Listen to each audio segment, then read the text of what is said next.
Hello, my name is Waylon Lewis, and every week we'll bring you a new podcast with Elephant Journal. Welcome, everyone. I'm very honored and excited to welcome Julia Cameron back to Walk the Talk Show, which is Elephant Journal's podcast and video series. And Julia Cameron, for the three people who don't know, is a writing teacher and a writer without peer, author of The Artist's Way, which I think has sold Julia it's sold a few copies by now, right? 5 million or so. Yes. Yeah, which I'm sure you didn't expect that when you wrote it, right? You thought it would be a nice book that would maybe do well, but it's become a classic in the field that is, renowned even among people who don't consider themselves writers. Mm-hmm. How did the success of The Artist's Way and the book subsequently surprise you? Well, I thought when I wrote it that I was writing it for about 10 people who were Wow. my close friends who were blocked. So when it came out and it began to go word of mouth, hand to hand, and collect a little bit more renown, I was thrilled. I was surprised. I was delighted. I was astonished. And that's my scoop. So I think part of, what made The Artist's Way so powerful and again accessible to folks who don't even really care about writing, but they care about living a meaningful life, is the morning pages and the various tools, as you call them. And this new book, and I understand you have a galley, an early version of the book. Can you show the readers? It's gorgeous. I just got to look at it. It's like a sky blue and a gold, just beautiful. Living the Artist's Way. So this one is entirely about what? And you talked about it many years ago when you first wrote the first book, The Artist's Way. So it's a book about guidance and about the fact that we all have access to a higher power and to wisdom beyond our normal keeping. When I wrote The Artist's Way, I introduced the tool of guidance, and I said, it's normal, it's natural, you can do it, please try it. Then I let it go.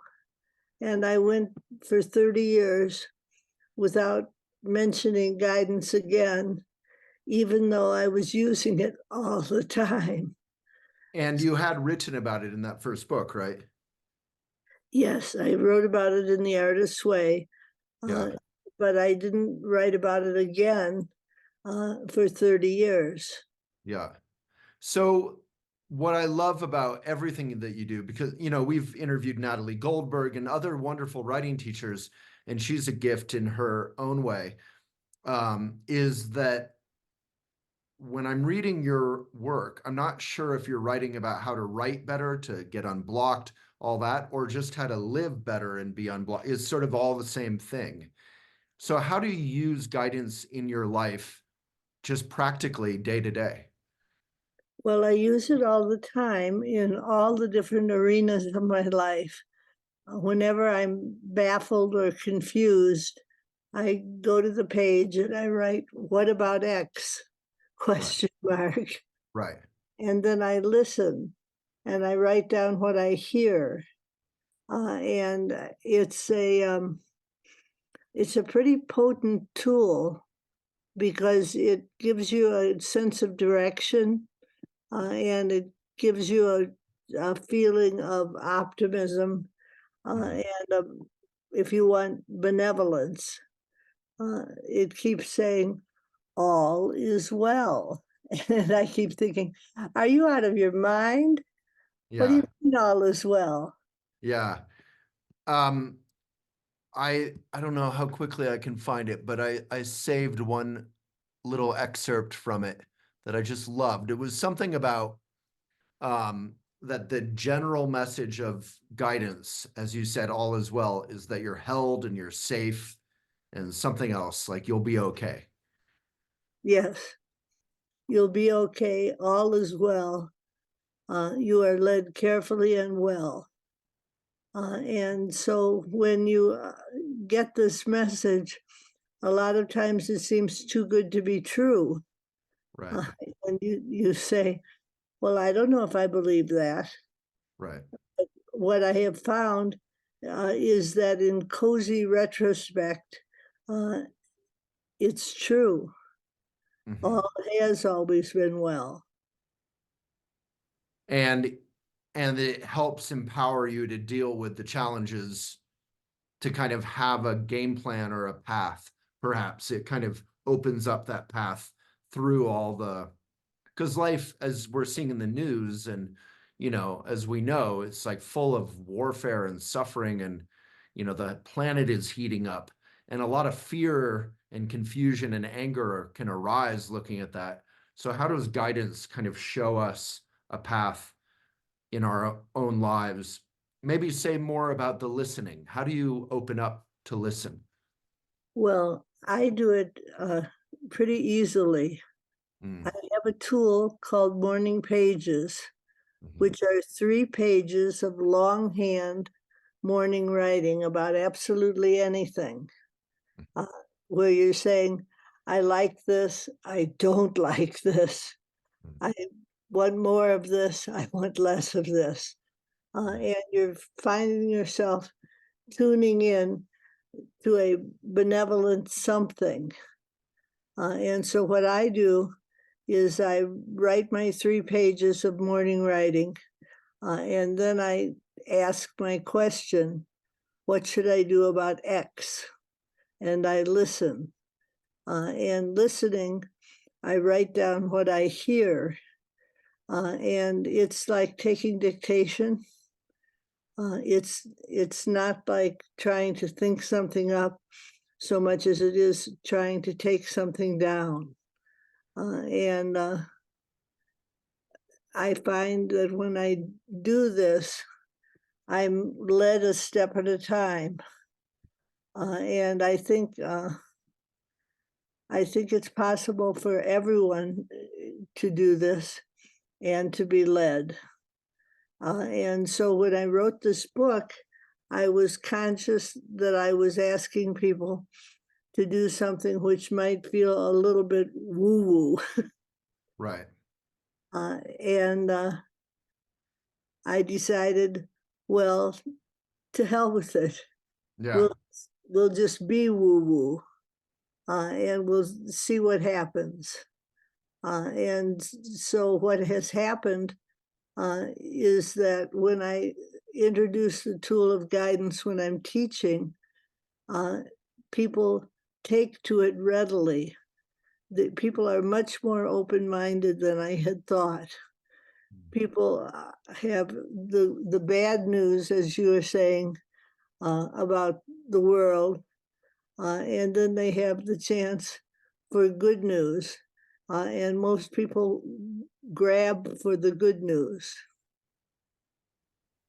Yeah, it feels, I mean, so I don't know if you know Suzuki Roshi, who wrote Beginner's Mind, Zen Mind, Beginner's Mind, but he has this great quote that you remind me of, where about opening up your mind and listening. And he says, in the expert's mind, there are few possibilities. In the beginner's mind, there are endless possibilities. Um, and I think there's nothing woo-woo about opening up your mind and listening.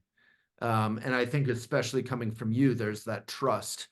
I don't like genuine, like the woo-woo charlatan kind of culty stuff, but this feels like you're just listening and opening. And if anything, that's less woo-woo than having a fixed mind, like Suzuki Roshi talked about, like where you've already everything's solid and you know conceptual. Well, I think Yeah. you mentioned before that you've had Natalie Goldberg on the show. Yeah.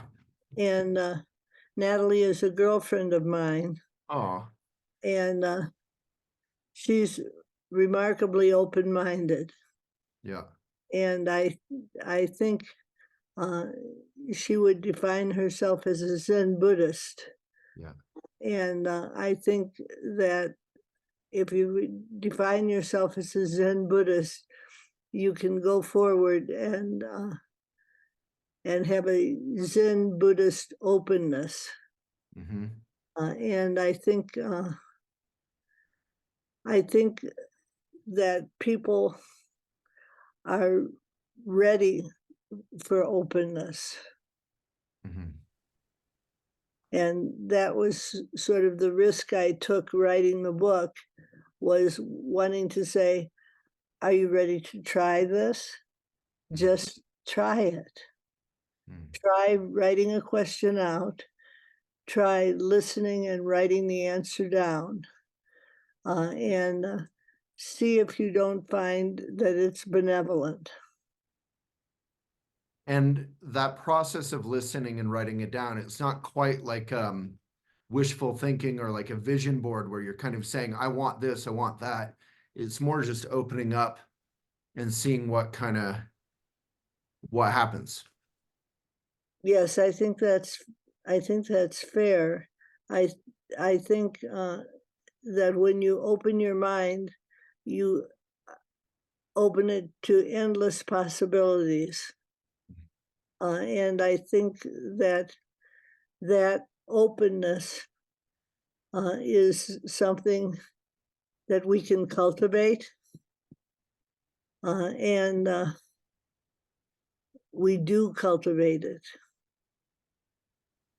Yeah.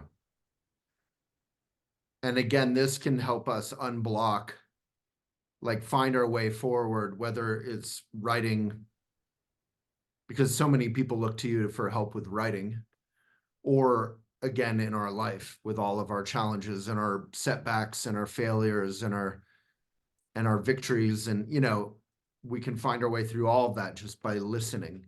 Is that sort of the power of guidance? I think that's very much the power of guidance. I think that what happens is that we pose a problem, and it. I don't think of The Artist's Way as a book on writing, Mm, so much as I think of it as a book on life. I love that. I think that as we open ourselves up to guidance on a specific issue, what may happen is that another issue will come rushing to the fore, and we will find that there is a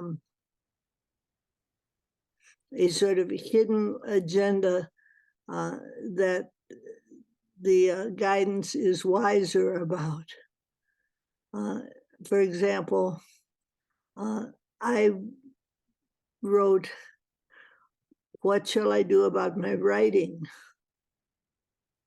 And I heard back, your sobriety is solid. And I thought, what do they mean my sobriety is solid? But it's been 45 years since I had my last drink. And I think that guidance keeps track of those things, and reminds us of our priorities. So what did you take from that message, that it was saying you've established a solid base of a healthy relationship to your past drinking, you're sober, so you can then go forward and write? Is that what's the moral of that story, kind of? I think you're exactly right that the moral of the story is, having established a solid base, Yeah. you can now go forward and write. I think we talked about that last time when we talked about your wild bohemian days in New York City and all that. It was pretty fun. Yes, my wild bohemian days are something that I look back on with sort of wonder, Yeah. and feel myself saying, oh, you're solid now. what a relief. Right. Yeah. Yeah, I love that. So for you, I'm gonna assume you're still practicing what you preach. You do your morning pages. Can you tell us about maybe just outline because guidance is like the fourth tool, right? It's part of your toolkit. Mhm. What are the other tools that you talked about in the artist's way? Well, I think the tool that's most famous, if you will, is the tool called Morning Pages. And it's a free form tool where I ask you to get up in the morning, and go to the page, and before your defenses are in place, write 3 pages of longhand writing about absolutely anything. And so you write your morning pages, and that's a daily practice. And it's non-negotiable. And I find that I'm still doing morning pages, and I still do them because they still work.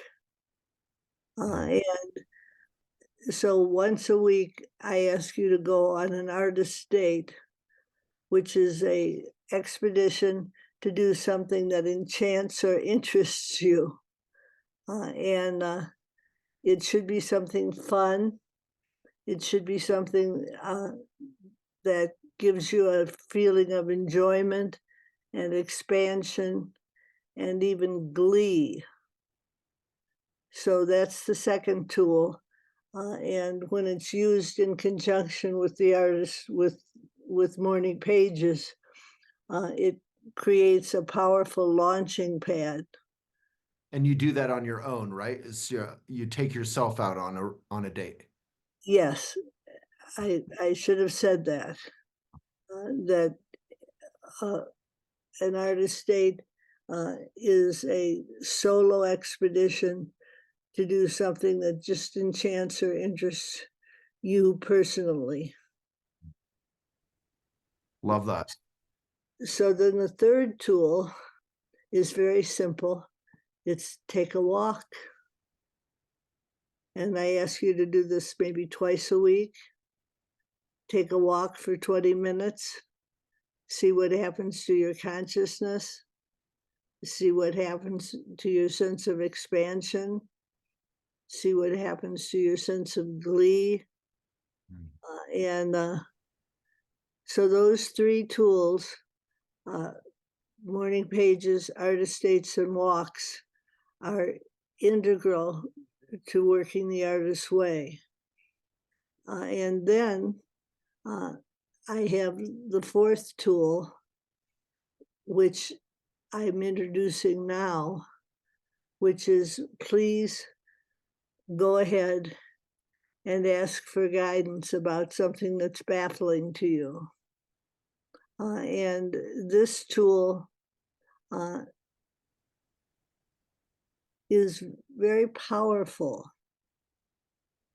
And I feel like it brings people home to themselves. And that as you're asking for what should I do about X, you're asking for guidance on your life in general. So it doesn't seem perhaps like a creativity tool so much as a life tool. And is the guidance part of the morning pages? Like that can be your morning pages, or is it separate from that? It's separate. Separate. You do your morning pages, you finish them, and they open you up to asking for guidance. And I sometimes say you might want to keep a separate journal for your guidance. And you have your morning pages in one book, and then you're asking for guidance, and you're answering it in another book. And I think at least with the morning pages, you said it's good to write like larger form, like 8 by 12, not like a little journal, right? Yes, I think this is a very important point. I'm glad you brought it up. I think that writing morning pages uh, are, 8.5 by 11. And they, if you write smaller, trying to think you're being clever, and you'll write miniature pages, what happens is you miniaturize your thoughts. Mhm. So Yeah, we don't want to do that. right. Just relax and expand a little bit. Yes. And then what was the other note? There was a great point. Oh, with the walks. You said the walk shouldn't be like you're not on your phone, you're not looking at your phone, you're not taking photos. You just keep it simple, right? You're just walking. You're just walking. You're walking with no particular agenda. Right. Uh, and you don't take your phone with, you don't take your Walkman with. You are trying to tune into your own consciousness, and it's pretty potent. Are you allowed to take your dog with you? Well, if you take your dog, you're taking your dog's walk. Yeah, that's true. Your dog is saying, "Oh, look at that adorable Rottweiler. Oh, look at Right. that pretty Cocker Spaniel. I think I'll say hello." And so when you're taking your dog's walk, you're finding yourself interrupting the flow of your walk, and you don't want to do that. Thanks for listening.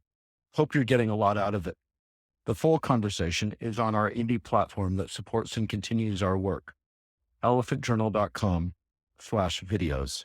You can subscribe, listen, watch, and participate there. And when you do so, you'll keep these mindful videos and podcasts going. elephantjournal.com/videos. May it be of benefit.